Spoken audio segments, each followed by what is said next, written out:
Le théâtre. On sait que c'est une discipline artistique, mais qu'est-ce que c'est exactement? Imagine si on te donnait une grosse loupe qui te permettait de zoomer sur une situation précise de l'histoire ou de la vie de tous les jours. Assister à une pièce de théâtre, c'est un peu ça.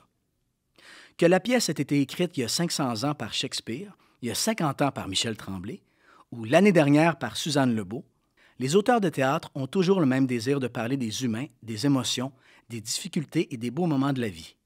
Ces pièces permettent aux spectateurs de comprendre le monde dans lequel ils vivent. Le fait de se reconnaître en tant qu'individu dans une pièce de théâtre est réconfortant et libérateur. Savais-tu que le théâtre, c'est un immense travail d'équipe? Que ce soit les techniciens, les artistes, l'équipe de conception ou même le public, chaque personne a un rôle important. Et c'est ce qui rend l'expérience si unique. Si tu enlèves un seul morceau du casse-tête, il n'y a plus rien qui fonctionne. Prenons l'exemple de Roméo et Juliette. Si tu enlèves les décors ou les costumes, c'est beaucoup moins beau. Si tu enlèves le texte, les comédiens n'ont plus rien à dire. Si tu enlèves le public, les comédiens sont seuls dans une pièce vide. Si tu enlèves les comédiens, c'est juste un théâtre vide. Et si tu enlèves les techniciens, il n'y a plus rien et c'est une pièce dans le noir. Il y a plusieurs façons de recevoir une pièce de théâtre. Mais pour ça, il faut que tu regardes les outils que tu as dans ton coffre pour décider quel genre de spectateur actif tu as envie d'être. Rappelle-toi que tu peux utiliser autant d'outils que tu as envie. Tu peux même les combiner. C'est toi qui décides.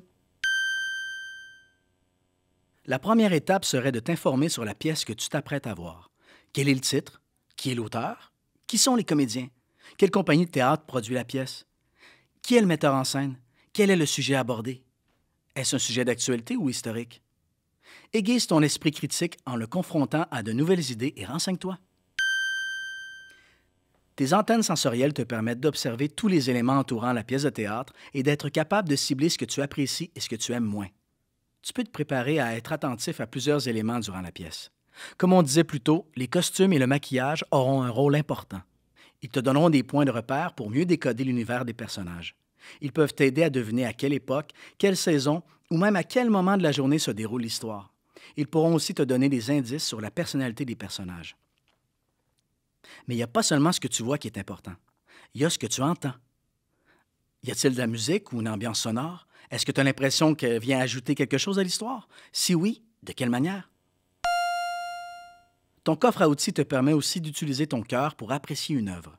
Les émotions que tu portes en arrivant au théâtre peuvent influencer ton appréciation de l'œuvre.